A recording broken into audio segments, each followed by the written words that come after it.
Welcome to PrepsNet Coach Speak with McAdory High School head football coach Aryvia Holmes, powered by the McAdory Yellow Jackets shop. Visit mcadory.shop for all of your Yellow Jackets gear. Here's your host, Aubrey Johnson.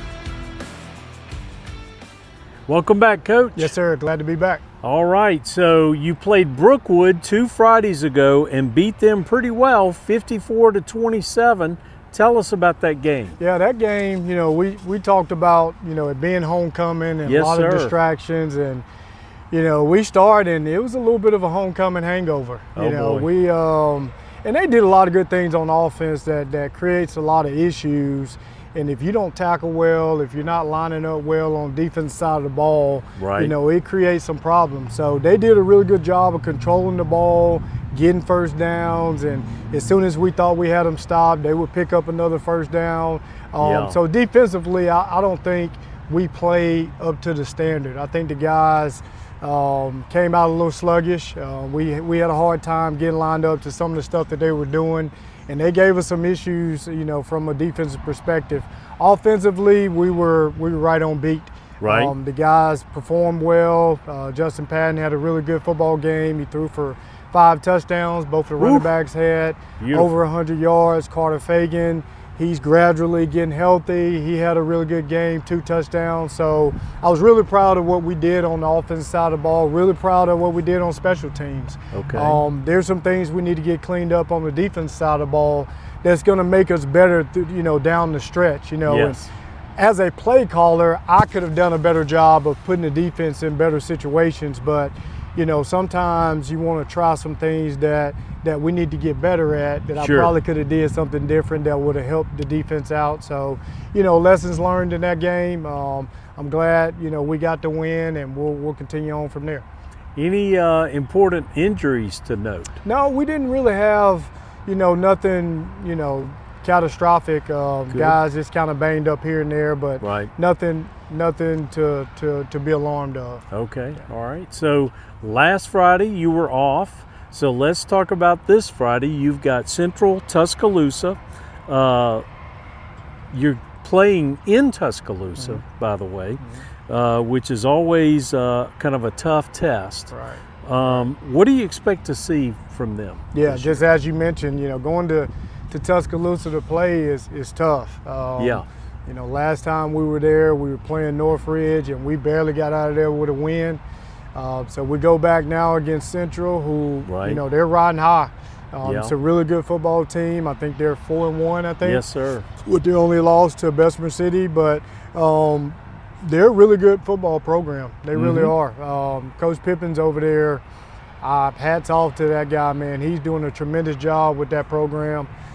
He's got a lot of good football players. He's probably got the best receiver we've seen so far. He's got the best running back we've Yes, seen sir. so far. And he's got the best D lineman we've seen so far. So Right. it's going to be a challenge. Those guys play really, really hard. You can tell as they get momentum, they become a lot better. So we're going to have to execute well. We're going to have to make sure we tackle well. We got to tackle as a team.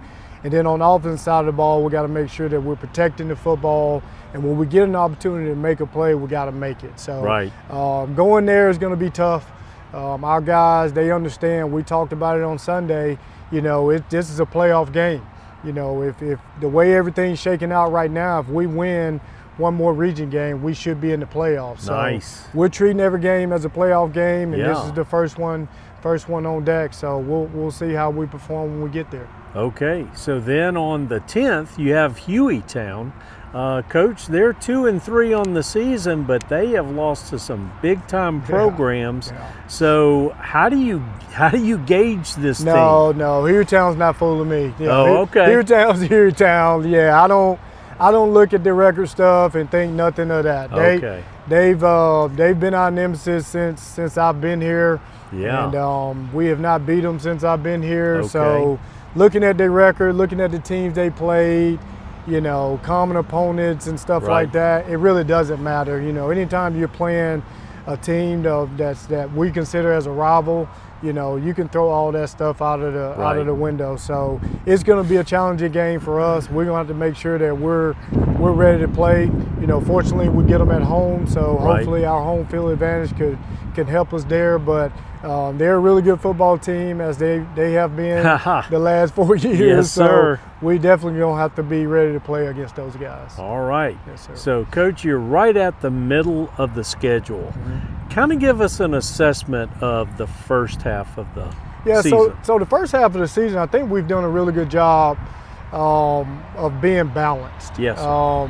Both offensively and defensively. I think offensively, to be able to throw the football when we want to throw it, to run the football when we want to run it, it helps us in terms of we're not asking anybody to do something that they can't do. I'm not asking my quarterback to drop back and have to throw the ball 40 times a game. I'm not asking my O-linemen and my running backs to have to run the ball 40 times a game. So we're pretty balanced on the offensive side of the ball. Defensively, I feel like we've played just about every form of football that you can play, from the North Ridge to lining up and playing hard-nosed football to Brookwood to, multiple formations and different personnels. And now this week you'll get a Central who is traditionally a 10-personnel team, and they're going to kind of spread you out a little bit. So we have seen it all, and we perform well against just about every form of ball that you can show. So I feel good where we are. I think the guys are gelling at the right time. Now it's time to get into the meat of the schedule and make sure that, we're taking care of ourselves, making sure that we can do what we need to do to be successful and not necessarily worry about the opposing team as much and just take care of business on our end. Yes, sir. Sure. Okay. So you've partially answered this already, but what are your goals for the back half of the season? I think on the back half of the season, the biggest thing is how are we going to handle the adversity of being down in a ball game late, or having some unfortunate injury, or having a call that doesn't go against you, go for you. Those type of things in football, man, that just happens. Yes. So, when we get into that situation, are we going to handle that adversity the right way to make sure we continue to do what we're doing? I think the guys know that they're a good football team. I think they do. But we got to make sure that we don't forget that when things get a little tough. So the back half of the season, we're not trying to give them any special speeches. We're not trying to do anything different or special at practice. We're just trying to make sure we stay consistent, keep the main thing, and that's winning football games. Yes, sir. Being unselfish and continuing to grow together as a team and making sure that everybody's in it for one goal, and that's to win a region and get into playoffs and see what happens from there. Okay.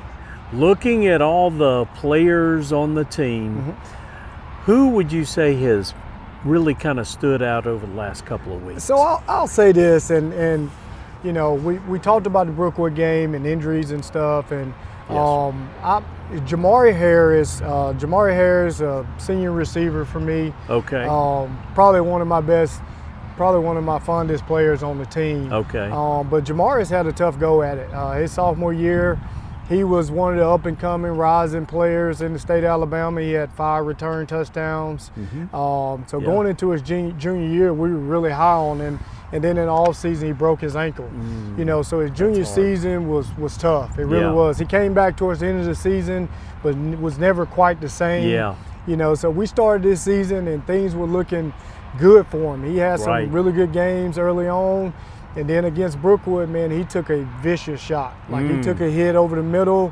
One of those scary situations where, the EMS have to come out and, take a kid away. And you never want to see that happen to a kid.